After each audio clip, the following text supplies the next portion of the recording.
ท่านกำลังรับฟังสถานีวิทยุกระจายเสียงแห่งประเทศไทยจังหวัดลำพูน FM 95 เมกะเฮิรตซ์ขอต้อนรับเข้าสู่รายการเรื่องเล่าเจ้าเกษตรเมืองลำพูน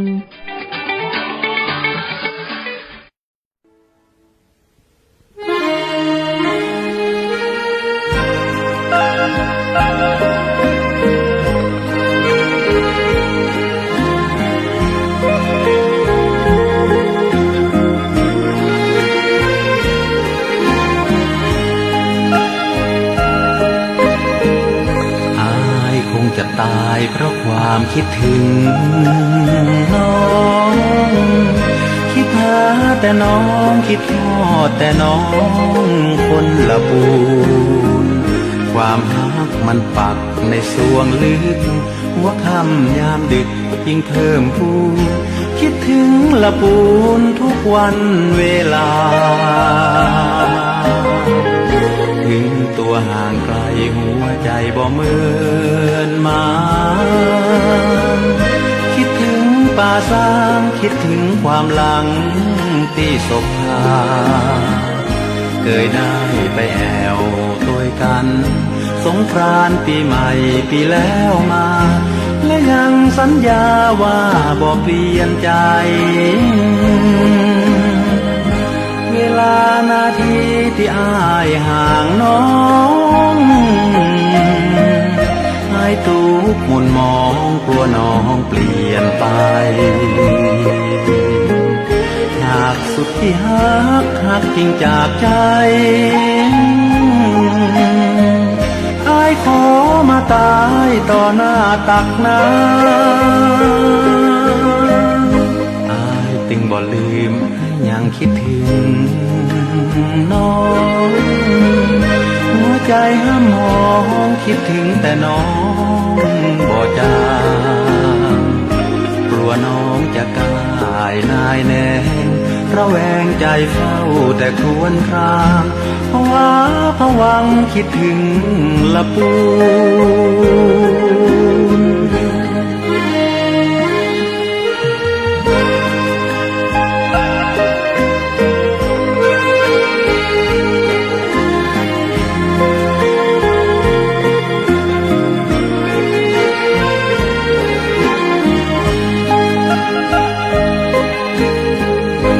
เวลานาทีที่อ้ายห่างน้องให้ทุกข์หม่นมองกลัวน้องเปลี่ยนไปหากสุดที่หักจริงจากใจให้ขอมาตายต่อหน้าตักน้ำให้ตึงบ่ลืมให้ยังคิดถึงน้องหัวใจห้ามมองคิดถึงแต่น้องบ่จางกลัวน้องจะกลายนายแน่ระแวงใจเฝ้าแต่ครวญครางภาวะผวังคิดถึงลำพูน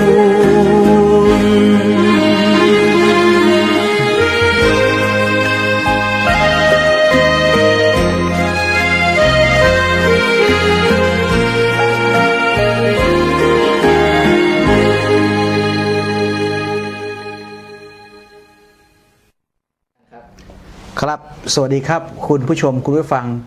รายการเรื่องเล่าชาวเกษตรปะกับผมเดเทคนี้นะครับช่วงนี้อากาศนะครับใกล้สิ้นปีหนาวเย็นนะครับรักษาสุขภาพไว้นะครับประเด็นในวันนี้นะครับจะพาคุณผู้ชมคุณผู้ฟังมาเจอกับพี่น้องในกระทรวงเกษตรของเราครับเรื่องนี้ไม่ไกล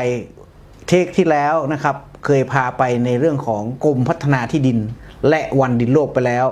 แต่เป็นเรื่องของกับกรมดินเหมือนกันครับวันนี้เราเจอกับนะครับเขาเรียกว่าสปก.จังหวัดนะครับหรือว่าเจ้าที่ดินของการเกษตรจังหวัดลำพูนสวัสดีครับค่ะสวัสดีค่ะแนะนำตัวให้คุณผู้ชมคุณผู้ฟังเลยนะครับค่ะ สวัสดีค่ะท่านผู้ฟังที่เคารพทุกท่านนะคะดิฉันนางปรารถนาชัยยานะค่ะครับปฏิรูปที่ดินจังหวัดลำพูนค่ะครับชื่อเล่นชื่อว่าชื่อเล่นชื่อต่ายค่ะครับหัวหน้าต่ายเขาเรียกกันหัวหน้าต่ายนะครับทีนี้ครับหัวหน้าต่ายลองบอกได้ว่าที่ลำพูนเนี่ยนะครับเป็นสำนักงานหน่วยย่อยจากกรมไหนนะครับเราทำงานมีภารกิจอย่างไรบ้างอะไรบ้างครับค่ะสำหรับสปก.นะคะซึ่งเป็นชื่อย่อนะคะแต่ว่าของเราเนี่ยเป็นหน่วยงานสังกัดกระทรวงเกษตรและสหกรณ์นะคะก็หน่วยงานของเราส่วนกลางเนี่ยจะใช้เรียกว่าสำนักงานการปฏิรูปที่ดินเพื่อเกษตรกรรมนะคะซึ่งมี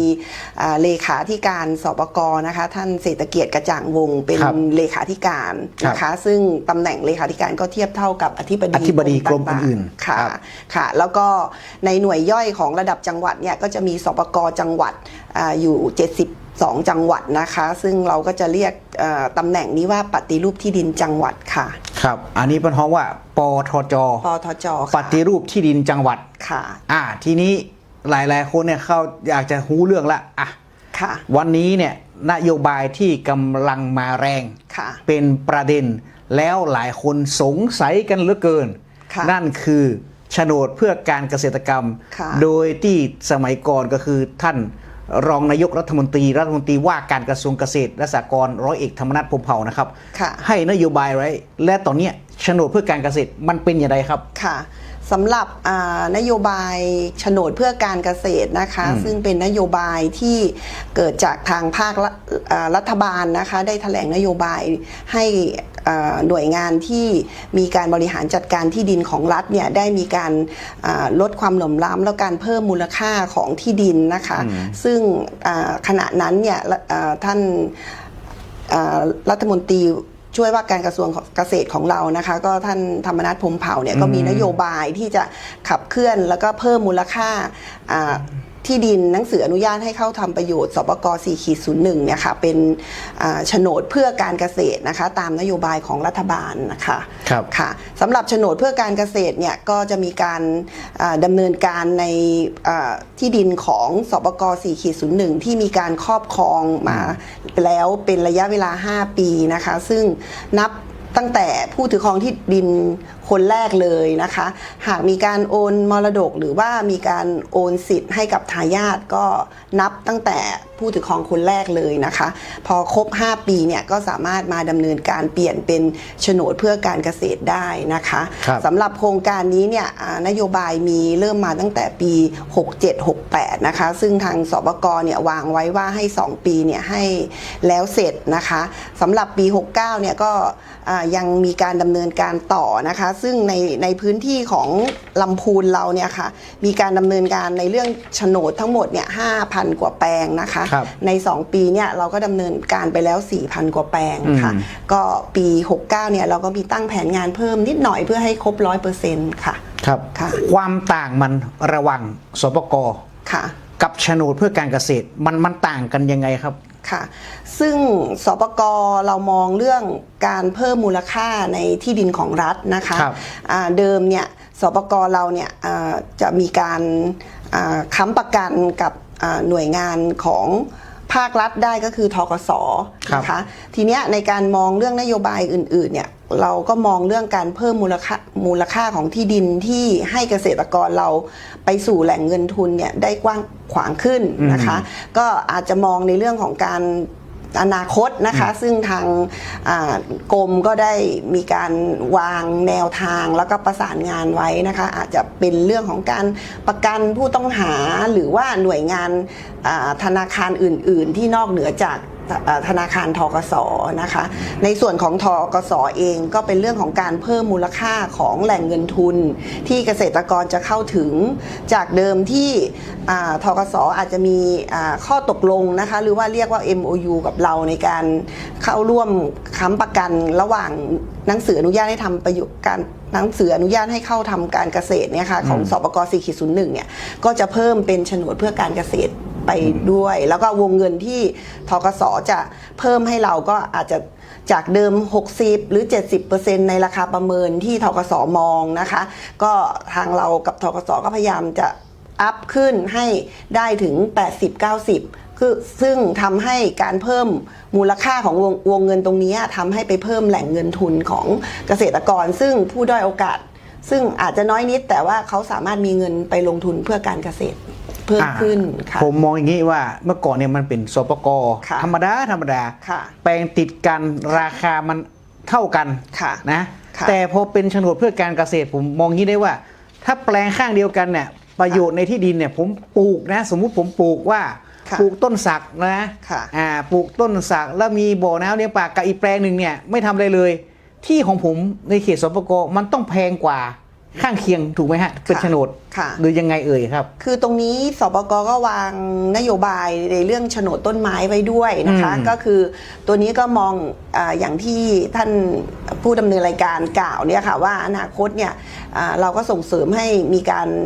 ทำเรื่องโฉนดต้นไม้ซึ่งในตรงเนี้ยก็มีการส่งเสริมการปลูกไม้มีค่าซึ่งสปก.เราก็มีโครงการเรื่องเกษตรกรรมยั่งยืนนะคะซึ่งตัวเนี้ยก็เป็นทรัพย์สินหรือเป็นมรดกไว้ให้ลูกให้หลานในอนาคตที่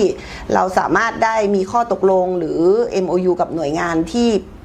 เป็นแหล่งเงินทุนนะคะก็ถ้าเกิดมีการปลูกไม้มีค่าในพื้นที่ตรงนี้ก็จะเป็นการที่เพิ่มมูลค่าที่จะไปตีราคาในการที่จะประเมินราคาที่ดินได้สูงขึ้นครับอันนี้ก็คือเป็นการสร้างมูลค่าค่ะคือหมายความว่าเป็นโฉนดเพื่อการเกษตรจริงอยู่แต่ว่าโฉนดเพื่อการเกษตรนี่ยังอยู่ในอำนาจของสปก.สำนักงานการปฏิรูปที่ดินอยู่นะครับเพราะฉะนั้นเนี่ยก็คือหมายความว่าเมื่อที่ดินมันไม่ได้สามารถคละกันได้แต่ว่ามันจะเอาราคาเท่ากันละบางแปลงเนี่ยมันมีมูลค่าสูงขึ้นมานะครับบางแปลงมันมีมูลค่าสูงคือต้องการสร้างโอกาสให้เกิดเกษตรกรนะครับพี่แต่มันต้องเป็นลักษณะอย่างนี้นะครับคำถามที่ท็อปฮิตและสงสัยกันมากนะครับว่าก่อนที่จะพักเบรก2เนี่ยนะฮะสปก.ซื้อขายกันได้หรือไม่ค่ะสปก.ก็เป็นหลักฐานทางที่ดินที่เป็นของรัฐนะคะตัวนี้สปก.ได้ขยายวงของข้อกฎหมายเพิ่มขึ้นนะคะก็ยังเป็นการตกทอดทางมรดกแล้วก็เพิ่มขยายข้อกฎหมายเพิ่มขึ้นก็คือจากทายาทโดยทำตามกฎหมายก็เป็นเครือญาติซึ่งตรงนี้จะมีความกว้างขวางขึ้นนะคะแล้วในส่วนที่ถ้าเกิดอนาคตเป็นการมาเข้าสู่กระบวนการออกโฉนดแล้วมันก็จะมี2 ปีเราก็สามารถจะเปลี่ยนแปลงผู้ถือครองที่ดินนะคะซึ่งตามกฎหมายที่เราขยายได้กว้างขึ้นนะคะคือคำว่าเครือญาตินะคะซึ่งตัวเนี้ยมันสามารถไม่ใช่ทายาทโดยธรรมโดยสามีภรรยาบุตรหรือพี่น้องร่วมบิดามารดามันยังเป็นคำว่าเครือญาติคือสายทั้งสามีและภรรยาได้มันก็จะกว้างขวางขึ้นแต่ถามโดยตรงว่าซื้อขายได้ไหมในพรบเราก็ยังเน้นเรื่องการเปลี่ยนแปลงโดยทายาทโดยธรรมกับเครือญาติอยู่ค่ะค่ะเพราะฉะนั้นก็คือว่าท่านนะครับเป็นเจ้าของสปก.เองเนี่ยนะถ้าปัญหาว่ามันมีการถ่ายโอนผ่านทายาทที่มันมากกว่าของกฎหมายที่ดินธรรมดาทั่วๆไปได้นะครับเพราะฉะนั้นเนี่ยตอนนี้มันปรับเปลี่ยนเนี่ยแนวทางในอนาคตเป็นโฉนดเพื่อการเกษตรกรรมมันก็ต้องดูต่อไปนะครับว่ามันจะมีการแก้ไขปรับปรุงเปลี่ยนแปลงไปอีกไหมนะครับเอาละครับเดี๋ยวพักฟังเพลงสักครู่ครับ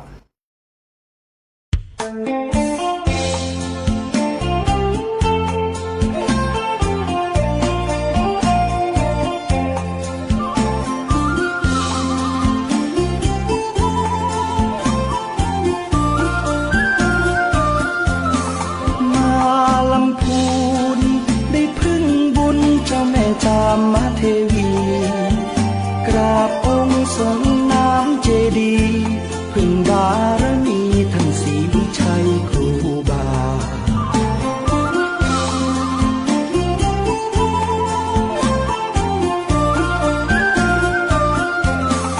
อำเภอเมืองรุ่งเรืองการพัฒนาเกษตรกรรมอุตสาหกรรมนำพาส่งเสริมประชาให้อยู่ดีมีกิน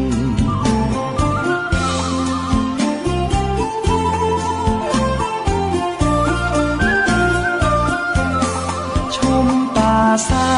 งชะเง้อพลางนวลนางโสพินทอผ้าเมืองรุ่งเรืองอาชิน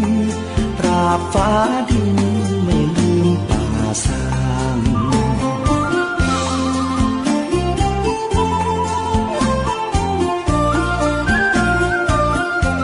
บ้านโฮงเจริญเพลิดเพลินแมกไม้ริมทางปลูกกระเทียมกะหล่ำปลีมีสตังค์น่ารักจังหน้ามนต์คนบ้านเฮา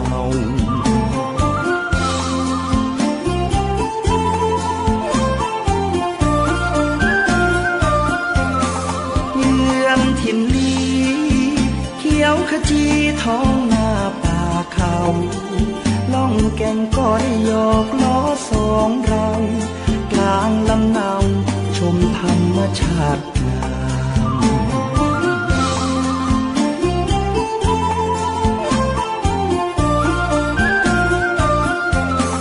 ทุ่งหัวช้างชวนน้องนางไหว้พระธาตุดอยกวางคำเมืองคนดีมีศีลธรรมจิตใจงดงามพี่น้องหลายดอย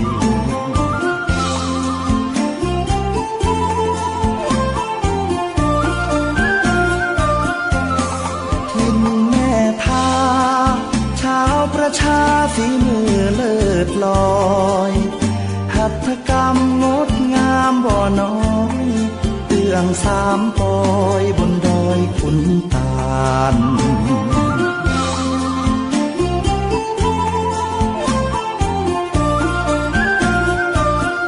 บ้านที่เมืองทอง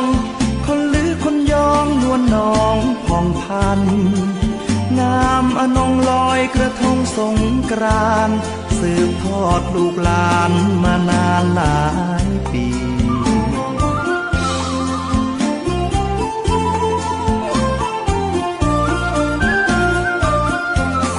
ไปบ้านเวียงได้ร่วมเรียงเที่ยวงานประเพณีร่วมขบวนแห่ไม้กำสรีน้องล่องคนใจดีเขามีเมตตา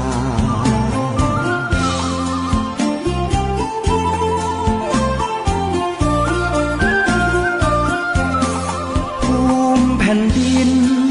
นวมินทร์มหาราชาคนลำพูนเทิดทูนศรัทธาสืบสานมาชั่วฟ้าดินถิ่นงาม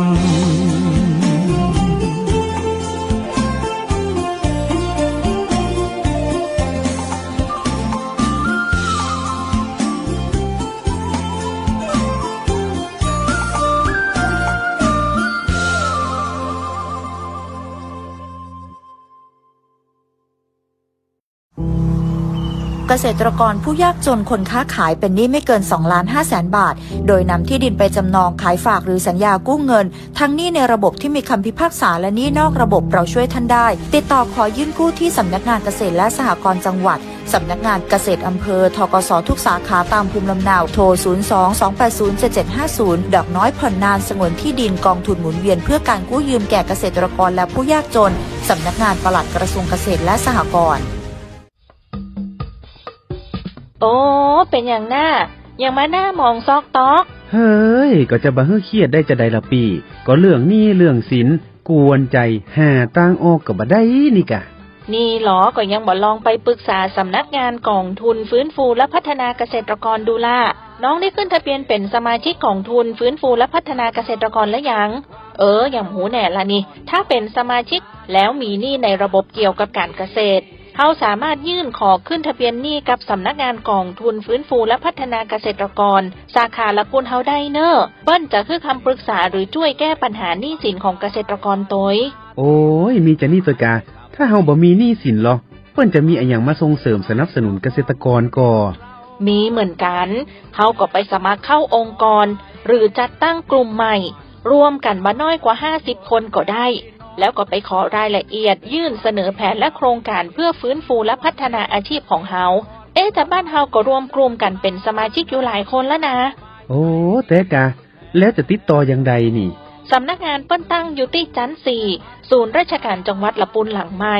ติดถนนซุปเปอร์ไฮเวย์นั่นเนาะจะโทรไปก่อนก็ได้นะเอาจดเบอร์โทรเนอะ 0535100275 หรือเบอร์โทรศัพท์มือถือก็มีเหมือนกัน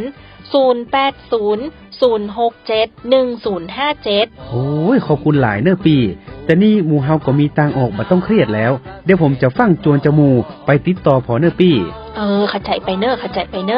เกษตรกรเฮาที่ไปติดต่อบ่ต้องเสียค่าใช้จ่ายใดๆทั้งสิ้นเนอะ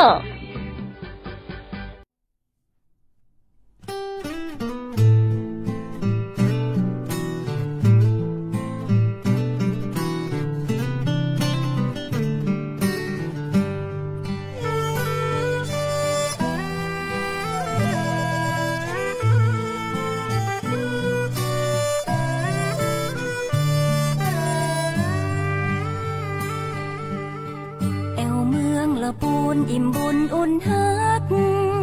หากไผหูจักจะฮักไปจนวันตายละปูนเฮามีของดีมีกระเทียมมีลำไยคนงามหน้าใสน้ำใจบ่ดำอู่ลืออู่ยองอู่เมืองม่วนลายเรื่องการแต่งกายเฮาก็ใส่ผ้าเมืองภูมิใจแต่นาหมู่เฮาห่วมแหงสร้างบ้านแปลงเมืองรุ่งเรืองมาเมินหนึ่งในล้านนาคือประเพณีส่งน้ำเจดีย์สิริพูนชัยงานแห่แค่หลวงงดงามยิ่งใหญ่ตานสลากย้อมคือการห่วมใจทำบุญครั้งใดบ่เต้างานนี้อูไปบ่เสี่ยงเมื่อมาเมืองละปูนพี่น้องกูคนมีน้ำใจไมตรีบ้านที่เมทาบ้านห้องป่าสางบ้านเวียงเมืองลีทุ่งหัวจ้างคนดีน้ำใจงดงา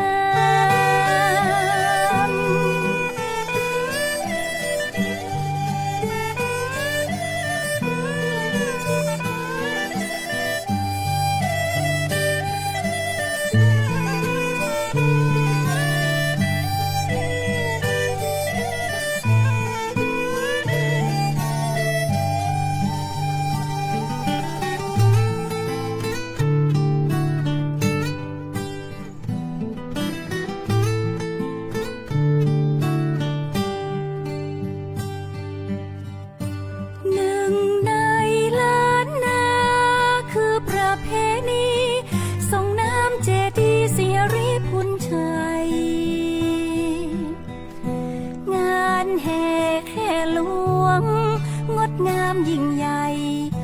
ตานสลากย้อมคือการห่วมใจทำบุญครั้งใดบ่เต้างานนี้อูไปบ่เสี่ยงเมื่อมาเมืองละปูนพี่น้องกูคนมีน้ำใจไมตรีบ้านที่เมทาบ้านห้องป่าสางบ้านเวียงเมืองลีทุ่งหัวจ้างคนดีน้ำใจงดงาม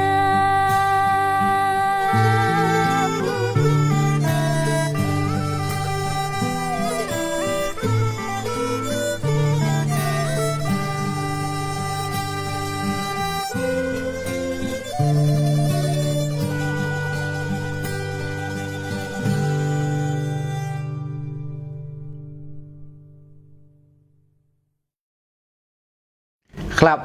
กลับมาสู่รายการอีกครั้งนะครับ หลายๆหน่วยงานนะครับในสังกัดกระทรวงเกษตรและสหกรณ์เนี่ยจะมีหน่วยงานในระดับอำเภอนะครับอย่างที่ผมเคยนำเรียนไปว่าเกษตรจังหวัดประมงจังหวัดนะครับมีหน่วยงานในระดับของอำเภอเนี่ยแต่ว่าการทำงานของนะครับสำนักงานการปฏิรูปที่ดินนะครับสปก.เนี่ยมีหน่วยงานอย่างไรบ้างและมีอะไรบ้างนะครับมีหน่วยงานอำเภอไหม ค่ะสำหรับสำนักงานการปฏิรูปที่ดินจังหวัดลำพูนนะคะของสปก.ลำพูนเราเนี่ยค่ะเป็นหน่วยงานที่อยู่ในระดับจังหวัดอย่างเดียวนะคะไม่มีหน่วยงานระดับอำเภอค่ะก็แต่เรามีเขตปฏิรูปที่ดินทั้ง8อำเภอของจังหวัดลำพูนนะคะหน่วยงานของเราเนี่ยในสำนักงานเนี่ยแยกออกมาเป็น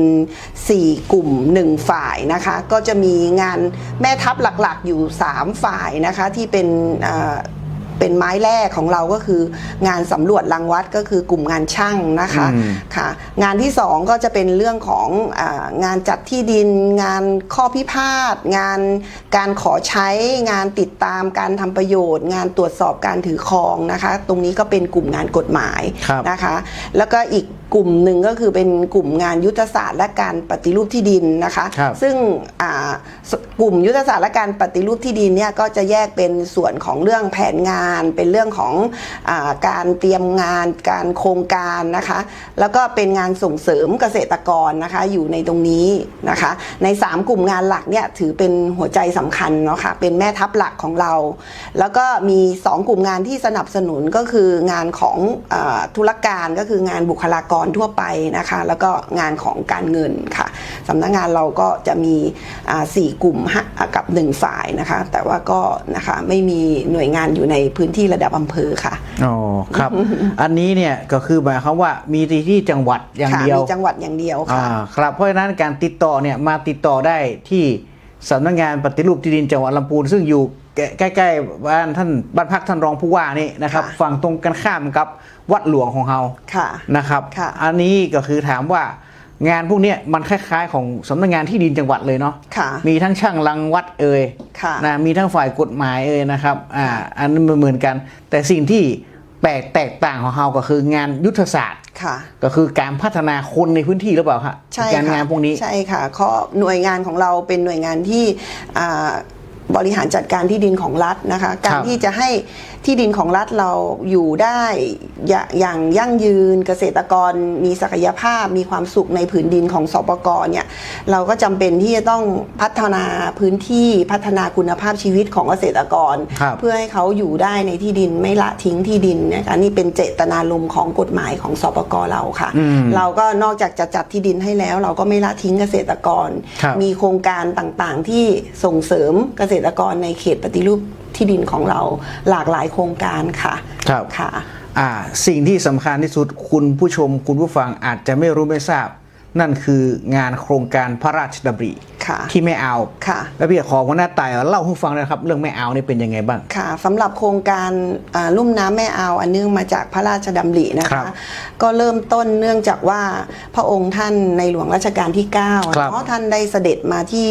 อำเภอป่าซางเนาะเนื่องจากท่านดูแผนที่ว่าพื้นที่ตรงนี้มีความแห้งแล้งแล้วก็ป่าไม้ถูกทำลายนะคะท่านก็ได้เสด็จเป็นการส่วนพระองค์นะคะถ้าจะเห็นรูปเดิมๆเนี่ยท่านจะมีมาพบผู้ใหญ่บ้านที่ป่าซางน้ำดิบด้วยตัวเองนะคะแล้วก็พอท่านมีดำริให้สร้างอ่างเก็บน้ำแม่อ่าวน้อยขึ้นมานะคะแล้วก็เหมือนท่านมีมุมมองไม่ให้ประชาชนได้ละทิ้งที่ดินและมีที่ดินทำกินนะคะหลังจากที่มีการสร้างอ่างเก็บน้ำขึ้นมานะคะค่ะประชาชนก็ได้รับการจัดที่ดินนะคะแล้วพื้นที่ตรงนี้เป็นพื้นที่ที่สปก.เนี่ย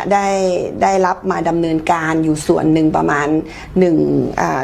1 แสนกว่าไร่นะคะประมาณนั้น 127,058 ไร่นะคะหรือเทียบเท่าคือ204 ตารางกิโลเมตรนะคะควบคุมในพื้นที่3อำเภอ6ตำบลนะคะ32หมู่บ้านนะคะอำเภอหลักๆก็คืออำเภอป่าซางค่ะอำเภอเวียงหนองล่องแล้วก็อำเภอบ้านโฮ่งแต่พื้นที่ส่วนใหญ่จะอยู่อำเภอป่าซางตำบลน้ำดิบและตำบลนครใจดีจะเยอะนั่นแม่นหมดเลยนะฮะเขตสปก.หมดเลยครับอันนี้ก็คืองานของปฏิรูปที่ดินเนี่ยก็เข้าไปในการส่งเสริมอาชีพทุกวันนี้ยังทำอยู่ใช่ไหมก็ยังดำเนินการอย่างต่อเนื่องจากที่พระองค์ท่านเสด็จปี35พอปี36เนี่ยก็เราก็ได้มีการขับเคลื่อนผ่านในช่วงนั้นจะเป็นสำนักงานกปร.โครงการพระราชดำรินะคะซึ่งเป็นล่มฉัตรใหญ่ให้เรานะคะในการขับเคลื่อนตอนช่วงแรกๆนะคะแล้วก็เราก็ดำเนินการมาตั้งแต่ปี36จนถึงปัจจุบันนะคะแต่ว่าพอปี48เนี่ยก็ ทางกบล.ก็ให้ทีมงานของจังหวัดลำพูนเราเนี่ยคือดำเนินการโดยตัวเองตามหลักการคือให้แข็งแรงด้วยตัวของจังหวัดเองนะคะก็ให้ทุกหน่วยงานเนี่ยดำเนินการโดยตามเนื้องานและฟังก์ชันของตัวเองค่ะนะครับเอาละครับมาถึงงานนโยบายซึ่งเป็นงานนโยบายทั้งกระทรวงเกษตรและจังหวัดลำพูนนะครับเรียกว่าเป็นประเด็นในช่วงนี้ที่เราจะต้องเตรียมตัวและต้องป้องกันยับยั้งก่อนนั่นคือการหยุดเผาในเขตปฏิรูปที่ดินเป็นอย่างไรครับค่ะในส่วนของสำนักงานการปฏิรูปที่ดินจังหวัดลำพูนนะคะเราก็ได้รับนโยบายจากกระทรวงเกษตรและสหกรณ์นะคะซึ่งเป็นนโยบายที่ทุกภาคส่วนจะต้องให้ความสำคัญสนใจนะคะเพราะว่าไม่ใช่เป็นเรื่องของคนใดคนหนึ่งนะคะมันเป็นเรื่องของการกระทบกับสิ่งแวดล้อมกระทบกับบุคคลนะคะพอเราได้รับนโยบายมาแล้วก็ประกอบกับนโยบายของท่านผู้ว่าราชการจังหวัดนะคะที่ให้พวกเราเนี่ยได้รณรงค์ในเรื่องของการสร้างการรับรู้นะคะในส่วนของกระทรวงเกษตรเนี่ยก็เน้นย้ำในเรื่องของการวัสดุเหลือใช้ทางการเกษตรเพื่อให้เอามาให้เกิดประโยชน์ให้มากที่สุดเป็นการสร้างรายได้นะคะแต่ในส่วนของสปก.เนี่ยอาจจะมีพาร์ทของข้อกฎหมายที่เป็นข้อกำหนดในเรื่องของการใช้ประโยชน์ในที่ดินนะคะซึ่งตัวนี้ก็มีการประกาศแจ้งให้ทางพื้นที่ได้รับทราบมาหลายปีแล้วนะคะในกรณีที่มีการใช้ประโยชน์ที่ในเชิงโครงสร้างที่หากมีการเผาหรืออะไรที่มันทำให้สิ่งแวดล้อมมันเปลี่ยนแปลงไปเนี่ยอาจจะเป็นผลให้เราเนี่ยมีคำสั่งที่สั่งให้สิ้นสิทธิ์ในที่ดินนะคะแล้วก็ประกอบกับนโยบายของกระทรวงเกษตรเราที่มีประกาศนะคะว่าถ้ามีการเผาในพื้นที่เนี่ยก็อาจจะไม่ได้รับการสนับสนุนในการเข้าสู่บริการภาครัฐนะคะแต่ตรงนี้มันเป็นนโยบายในเชิงของข้อกฎหมายในเชิงที่เป็นข้ออุปสรรคแต่ว่าในเชิงของเป็นข้อการข้อดีข้อที่เป็นเชิงที่เป็นให้เกษตรกรเราเนี่ยมีจิตสำนึกด้วยตัวเองก็คือทางสปก.ก็มีการสร้างการรับรู้ในเรื่องของโครงการรณรงค์ลดการเผาในเขตปฏิรูปที่ดินนะคะในสปก.เราเนี่ยก็จะเลือกพื้นที่ที่มีการเกิดจุดฮอตสปอตที่สูงในแต่ละปีนะคะซึ่งในปีนี้เราก็ไปเลือกที่ตำบลห้วยเดือนะคะเขตแม่ทาเพราะว่าเขตตรงนั้นเนี่ยมันจะมีเขตที่สปก.มีรอยตะเข็บติดต่อกับพื้นที่ป่าพื้นที่อุทยานนะคะซึ่งก็ได้รับความร่วมมือจากทางพื้นที่ท้องถิ่นทางท่านนายอำเภอและผู้ใหญ่บ้านกำนันเป็นอย่างดีค่ะค่ะตัวนี้ก็จะมีการรณรงค์ทุกด้านนะคะไม่ว่าจะสปก.จะลงในโครงการอบรมในโครงการอะไรต่างๆก็จะมีนโยบายให้น้องๆสอดแทรกเรื่องรณรงค์การนำวัสดุเหลือใช้มาให้เกิดประโยชน์แล้วก็ลดการเผาค่ะครับค่ะแล้วก็โอกาสนี้นะครับสิ้นปีละสปก.มีส่งความสุข มีอะไรที่อยากจะส่งความสุขให้พ่อแม่พี่น้องประชาชนนะครับ เกษตรกรคุณผู้ชมคุณผู้ฟังรายการนี้บ้างครับผมค่ะก็สปก.เองนะคะนอกจากจะจัดที่ดินแล้วเราก็ยังมีการส่งเสริมพัฒนาอาชีพนะคะก็ในส่วนของการมอบโฉนดเพื่อการเกษตรก็เป็นการส่งความสุขด้านหนึ่งแล้วนะคะอีกด้านหนึ่งเนี่ยสปก.ก็มีกิจกรรมโครงการส่งความสุขปีใหม่ทุกปีนะคะเราทำมา 2-3 ปีแล้วนะคะที่นำเกษตรกรที่มีสินค้าเด่นในเขตปฏิรูปที่ดินหรือว่าสินค้าปลอดภัยสินค้าเกษตรอินทรีย์เนี่ยให้เกษตรกรเราเนี่ยได้มาส่งความสุขโดยมาขายในราคาถูกนะคะ2 ปีที่ผ่านมาเนี่ยเราจะขายที่ปั๊มปตท.เส้นเชียงใหม่ลำปางนะคะตัวนี้ก็ทำให้เกษตรกรเราได้มีโอกาสช่องทางการจำหน่ายที่เพิ่มขึ้นได้โฆษณาประชาสัมพันธ์ถึงผลผลิตของตัวเองแล้วก็ได้สร้างรายได้ให้กับเกษตรกรในช่วงเทศกาลปีใหม่ที่จะมาถึงแล้วก็เป็นการส่งความสุขให้พี่น้องประชาชนที่เดินทางสัญจรหรือจะซื้อของไปฝากผู้ใหญ่ในช่วงปีใหม่ก็จะได้ของดีราคาถูกค่ะครับฉะนั้นนะครับผมเนี่ยเคยไปแล้วนะครับปั๊มปตท.ปตท.ประตูโขงค่ะก็จะมีสิ่งที่ชอบมากเลยก็คือมันญี่ปุ่นนะฮะ ในเขตปฏิรูปที่ดินโอ้เอามาย่างกินเนี่ยตอนช่วงอากาศกำลังหนาวๆเนี่ยเหมาะขนาดเลยแล้วฮะนี่เป็นเกษตรกรในเขตปฏิรูปเลยแล้วของฝากอย่างเนี่ยที่เราจะติดไม้ติดมือนะผมบอกราคาถูกมากนะครับ ราคาถูกมากเพราะฉะนั้นฝากพ่อแม่พี่น้องนะครับส่งความสุขกันนะนี่ก็คือของเกษตรกรในเขตปฏิรูปที่ดินจริงๆตัวตรงครับสุดท้ายนี้หัวหน้าต่ายมีอะไรอยากจะฝากถึงคุณผู้ชมคุณผู้ฟังครับค่ะในส่วนของสำนักงานการปฏิรูปที่ดินนะคะขอฝากอีกนิดนึงมันมีระเบียบเขาถ้าพูดสั้นๆเรื่องข้อ62นะคะซึ่งตัวนี้มีการประกาศโดยคณะกรรมการปฏิรูปที่ดินนะคะซึ่งเกษตรกรอาจจะได้รับข่าวสารว่ามันหมดระยะเวลาหรือยังนะคะก็ขอแจ้งผ่านทางรายการว่ามันขยายระยะเวลาไปจนถึง9ธันวา2570นะคะก็เกษตรกรที่ยังมีปัญหาในเรื่องที่จะต้องมาแจ้งที่สปก.ก็ยังมีเวลาได้นะคะที่จะมีความเตรียมความพร้อมนะคะแล้วก็สำหรับที่ปีใหม่ที่กำลังจะมาถึงนะคะก็ฝากถึงพ่อแม่พี่น้องเกษตรกรในเขตปฏิรูปที่ดินนะคะเราก็ยังคงยืนหยัดที่จะทำหน้าที่บริหารจัดการที่ดินของรัฐเราให้เกิดประโยชน์สูงสุดกับพี่น้องเกษตรกรในจังหวัดลำพูนนะคะแล้วก็ยินดีบริการทั้งไม่ว่าจะเป็นที่สำนักงานนะคะมี One Stop Service หรือว่าเราจะมีบริการออกหน่วยบริการเคลื่อนที่ของโมบายยูนิตของสปก.หรือว่าในกรณีที่เราออกหน่วยประชาสัมพันธ์ร่วมกับทางจังหวัดเคลื่อนที่สปก.ก็ยินดีบริการนะคะก็พี่น้องประชาชนสามารถมาติดต่อได้ทุกช่องทางแล้วก็ไม่มีค่าใช้จ่ายใดๆทั้งสิ้นนะคะปีใหม่ก็ขอให้ทุกท่านมีความสุขจะเดินทางไปหาพบเจอญาติพี่น้องอะไรอย่างเงี้ยในครอบครัวก็ขอให้มีความสุขมีครอบครัวอบอุ่นนะคะเดินทางปลอดภัยในช่วงเทศกาลปีใหม่ค่ะครับวันนี้ต้องขอบคุณหัวหน้าต่ายมากนะครับผมเอาละครับยุติรายการกันนี้นะครับสวัสดีปีใหม่แล้วก็ลำพูนไม่ลำพังรวมพลังเพื่อลำพูนสวัสดีครับ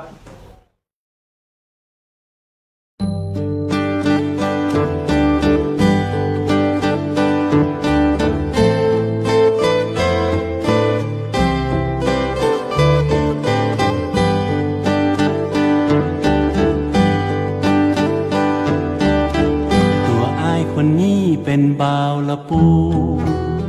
เมืองเก่าเมืองบุญเมืองอาริบุญใจเมืองน้ำใจเมืองลำไยสายน้ำพวงโอบไหลไปจูสายน้ำพิงอูยองบ่จางแต่อูแกว่นยังบ่มีแฟ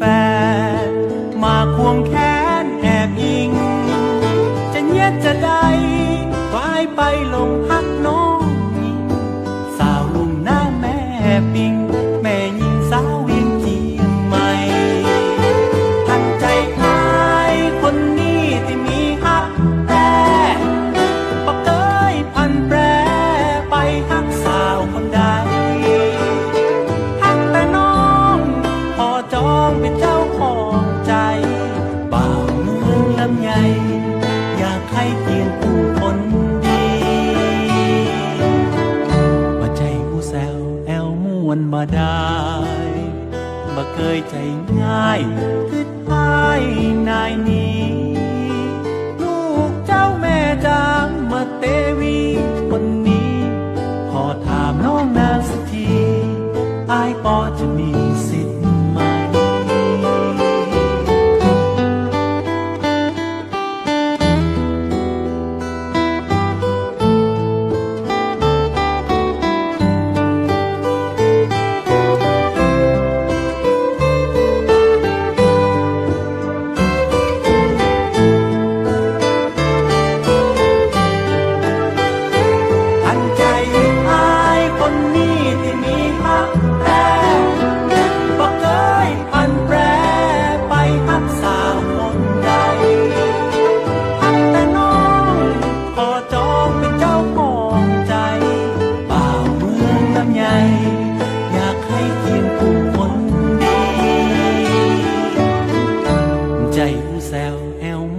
มาได้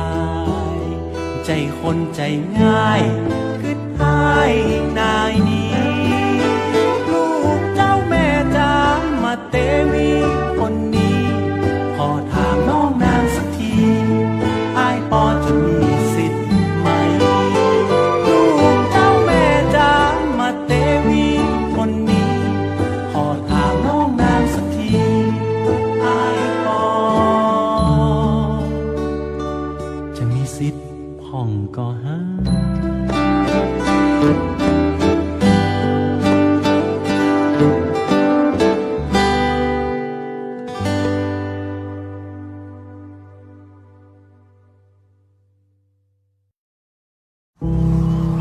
เกษตรกรผู้ยากจนคนค้าขายเป็นหนี้ไม่เกิน 2,500,000 บาท โดยนำที่ดินไปจำนองขายฝากหรือสัญญากู้เงิน ทั้งหนี้ในระบบที่มีคำพิพากษาและหนี้นอกระบบเราช่วยท่านได้ ติดต่อขอยื่นกู้ที่สำนักงานเกษตรและสหกรณ์จังหวัด สำนักงานเกษตรอำเภอ ธกส.ทุกสาขาตามภูมิลำเนา โทร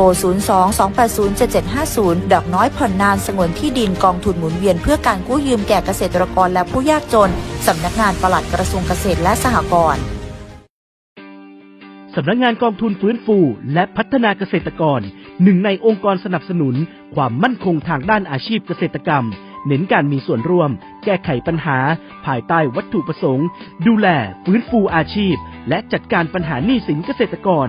ดังนั้นสำนักงานกองทุนฟื้นฟูและพัฒนาเกษตรกรสาขาจังหวัดลำพูนขอเชิญชวนพี่น้องเกษตรกรในจังหวัดลำพูนสมัครขึ้นทะเบียนเป็นสมาชิกหรือจัดตั้งองค์กรเกษตรกรโดยมีสิทธิประโยชน์ที่จะได้รับคือ 1. องค์กรเกษตรกรมีสิทธิขอรับการฟื้นฟูและพัฒนาเกษตรกรโดยเสนอแผนหรือโครงการฟื้นฟูและพัฒนาเกษตรกร 2. สมาชิกองค์กรเกษตรกรที่เป็นหนี้ในระบบและประสงค์ขอรับการสนับสนุนจากกองทุนฟื้นฟูสามารถยื่นคำขอขึ้นทะเบียนหนี้ได้สอบถามข้อมูลเพิ่มเติมติดต่อสำนักงานกองทุนฟื้นฟูและพัฒนาเกษตรกรสาขาจังหวัดลำพูนที่ศูนย์ราชการจังหวัดลำพูนชั้น 4 ถนนซุปเปอร์ไฮเวย์เชียงใหม่ลำปางหรือโทรศัพท์ 053-510-275 และ 080-067-1057 ทั้งนี้เกษตรกรที่มาติดต่อสำนักงานจะไม่เสียค่าใช้จ่ายใดๆทั้งสิ้นขอย้ำไม่เสียค่าใช้จ่ายใดๆทั้งสิ้น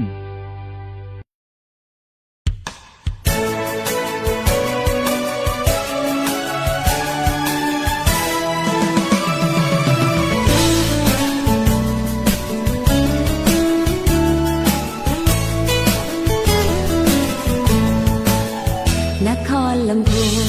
แดนดินถิ่นสวรรค์ช่างงามการทำจังนั้นดังเมืองในฝันฉันเยือนมาน้ำกวงทาลีนาทีชื่นช่ำอุราเธอทูลกราบไหว้บูชาองค์ครูบาศรีวิชัยหาริคุณชัยวิไลรุ่งเรืองป่าสร้างมีผ้าพื้นเมืองทอด้วยมือเลื่องลือไกลแม่ทากล่าวขานเรื่องการแกะสลักไม้เกษตรกรรมยิ่งใหญ่เรายกให้บรรพงมานานถิ่นอำเภอลีนั้นมีป่าไม้สมบูรณ์ทุ่งหัวช้างอบอุ่นขุนเขาสบเทิมตรึงงานวัดหลวงลำพูนทุกปีทำบุญร่วมงานนมัสการทรงน้ำพระธาตุธริพุนชัยเรื่องลือมานานเปรียบปานแผ่นดินทองงามจริงถิ่นเวียงน้องล่องทุ่งรวงทองเมื่อมองตรึงใจบ้านที่ชวนฝันเปรียบดังสวรรค์อำไพเมืองนี้มีมนต์ดลให้ฉันประทับใจในลำพูน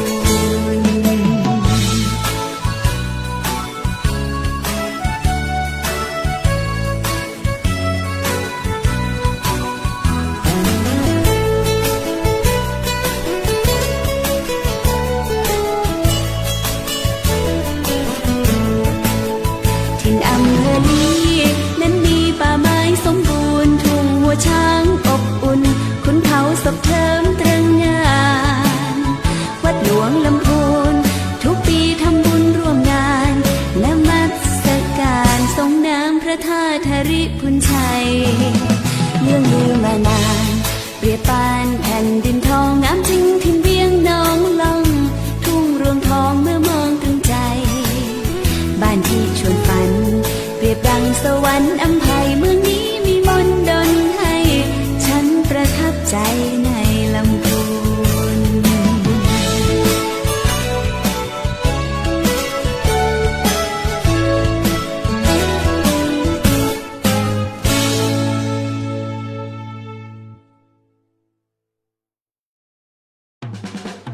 สาระน่ารู้ดีๆกับศูนย์ขยายพันธุ์พืช สวัสดีค่ะพี่น้องเกษตรกรและผู้ฟังทุกท่านขอต้อนรับเข้าสู่ช่วงสาระน่ารู้ดีๆกับศูนย์ขยายพันธุ์พืชช่วงเวลาที่จะนำความรู้ดีๆด้านการขยายพันธุ์พืชมาฝากกันแบบเข้าใจง่ายใช้ได้จริงวันนี้เราขอพาทุกท่านมาพูดถึงเรื่องใกล้ตัวเกษตรกรหลายบ้านโดยเฉพาะคนที่ปลูกพริกนั่นก็คือเทคนิคการเพาะกล้าพริกขี้หนูด้วยเมล็ดสดกันค่ะหลายท่านอาจสงสัยว่าเมล็ดสดคืออะไรและเพาะได้จริงไหมคำตอบคือเพาะได้จริงและถ้าทำถูกวิธีจะงอกเร็วแข็งแรงและประหยัดต้นทุนอีกด้วยค่ะเริ่มจากข้อแรกเลยค่ะการเลือกผลพริกสำหรับทำเมล็ดสดควรเลือกพริกขี้หนูที่สุกแก่สีแดงสดมาจากต้นที่แข็งแรงไม่เป็นโรคไม่ควรใช้พริกอ่อนหรือพริกที่เริ่มเน่าเมื่อได้ผลพริกที่เหมาะสมแล้วให้ผ่าผลพริกออกนำเมล็ดที่อยู่ภายในมาใช้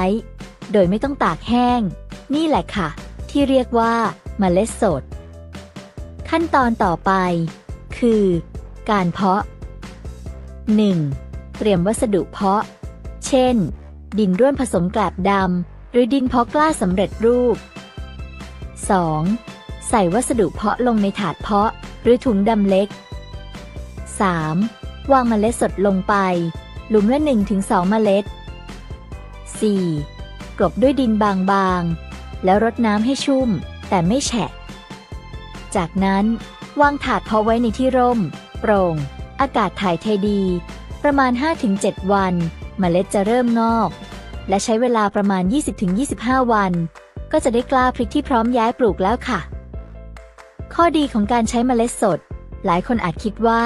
เมล็ดแห้งดีกว่าแต่จริงๆแล้วเมล็ดสดมีข้อดีหลายอย่างเช่นอัตราการงอกสูงต้นกล้าแข็งแรงต้นจะโตสม่ำเสมอประหยัดเวลาไม่ต้องรอเมล็ดแห้งเหมาะสำหรับเกษตรกรที่ต้องการเพาะใช้เองในครัวเรือนหรือแปลงเล็กๆความรู้เหล่านี้เป็นส่วนหนึ่งของงานด้านการขยายพันธุ์พืชที่ศูนย์ขยายพันธุ์พืชที่ 8 จังหวัดลำพูนภายใต้กรมส่งเสริมการเกษตรมุ่งถ่ายทอดให้เกษตรกรสามารถนำไปใช้ได้จริงลดต้นทุนและเพิ่มคุณภาพผลผลิตอย่างยั่งยืนค่ะและนี่ก็คือเทคนิคง่ายๆกับการเพาะกล้าพริกขี้หนูด้วยเมล็ดสดที่พี่น้องเกษตรกรสามารถนำไปลองทำได้ทันทีสำหรับวันนี้เวลาของช่วงสาระน่ารู้ดีๆกับศูนย์ขยายพันธุ์พืชหมดลงแล้วครั้งหน้าเราจะมีเรื่องดีๆด้านการเกษตรอะไรมาฝากอย่าลืมติดตามรับฟังกันค่ะพืชพันธุ์ดีต้องที่ศูนย์ขยายพันธุ์พืชกรมส่งเสริมการเกษตร